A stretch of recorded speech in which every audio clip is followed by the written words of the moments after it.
When I watch Kobbie Mainoo play, to me he resembles a type of central midfielder that could have developed at Ajax. Because whilst he is definitely a player who could be categorised as a defensive minded midfielder, he also has the type of press resistance, close ball control, and ball carrying ability that makes him stylistically perfect for an Ajax Ten Hag-like central midfield. And so whilst he still is only 17, 18 in April, I do think he has the potential to be the long-term successor to Casemiro at the base of Ten Hag's midfield. From a defensive point of view, he's definitely got the industry needed to play as the deepest midfielder, or what you'd regard as the ball winner in a midfield, being very good at breaking up attacks in the centre of midfield with his sliding and standing tackles. And despite not being the tallest player, sitting around 5'9", 5'10", his stockiness, athleticism and tenacity does make him a physical presence in the midfield. He has been compared to Paul Pogba in the past, which likely comes from the stylistic similarity between the two in terms of their ball carrying, but really Mainoo's a completely different type of central midfielder. Pogba was much more of a roaming playmaker who was at his best when he played as the most advanced player in a midfield three.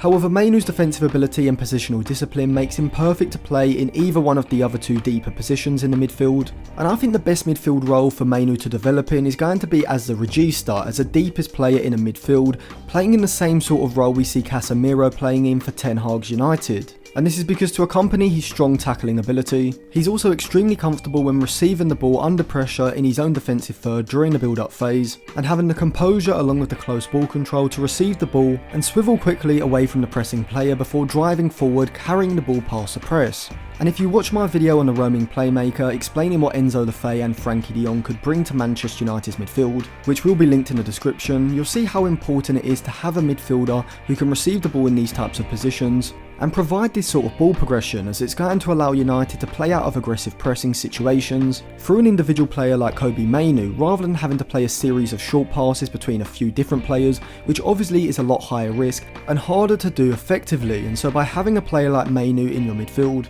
this allows you to not just play out of your defensive third under pressure, but then exploit the space ahead in the middle third. But the reason I say that Kobbie Mainoo is a type of central midfielder that stylistically suits the type of players that come out of the Ajax academy is because I don't actually think he's the same type of midfielder as either Enzo Lefebvre or Frankie de Jong, as both of those two are more regarded as roaming playmakers who are better when playing alongside a more industrious ball winner. However, I think Mainoo, probably not right now at the elite level, but I think he will develop into the type of player who can play as the ball winner in central midfield and play alongside an Enzo Lefebvre or a Frankie de Jong. And so I regard him as a player who's a lot more similar to Casemiro, but Casemiro if he was brought through the Ajax academy. And I say this because whilst Casemiro is a fantastic defensive midfielder and he's got a great passing range as well, he doesn't quite have the press resistance or fluidity in possession when under pressure that we do see from top level registas such as Busquets or Rodri, who are able to drop a shoulder and spin quickly before driving past a pressing player. If you watch Casemiro when he's receiving the ball with his back to go under pressure,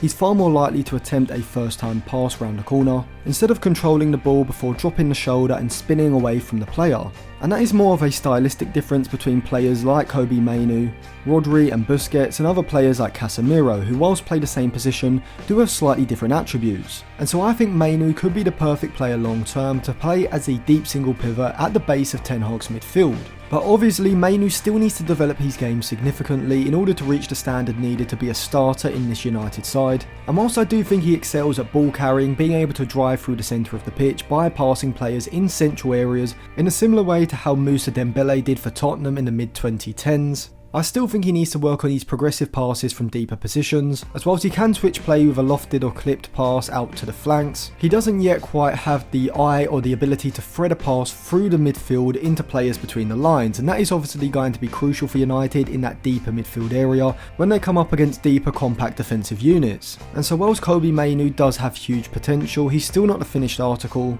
but I do think he's good enough to be the backup to Casemiro next season, coming in when Casemiro's either suspended or needs resting. And I think this would be a lot more beneficial to his overall development than say being loaned out to a championship club or continuing to play in the under 21s, and I'd much rather get rid of both McTominay and Fred and give Mainoo a chance in the squad, as both McTominay and Fred aren't going to get any better, and I'd much rather see Mainoo being given more minutes in their place, as I think he can surpass both of their current ability within the next year or two. As I said in previous videos, I am now doing full video and channel reviews, so if you want me to give you any advice or feedback for a specific video or for your whole channel, you can send an email to atlantisfootball96@gmail.com. But if you just enjoyed the video, you can check the description for more. You can subscribe to the channel and click the bell so you do get notified when the video comes out, and put your thoughts in the comment section below. And you can also follow me on Twitter and Instagram, which will be in the description, for more content as well.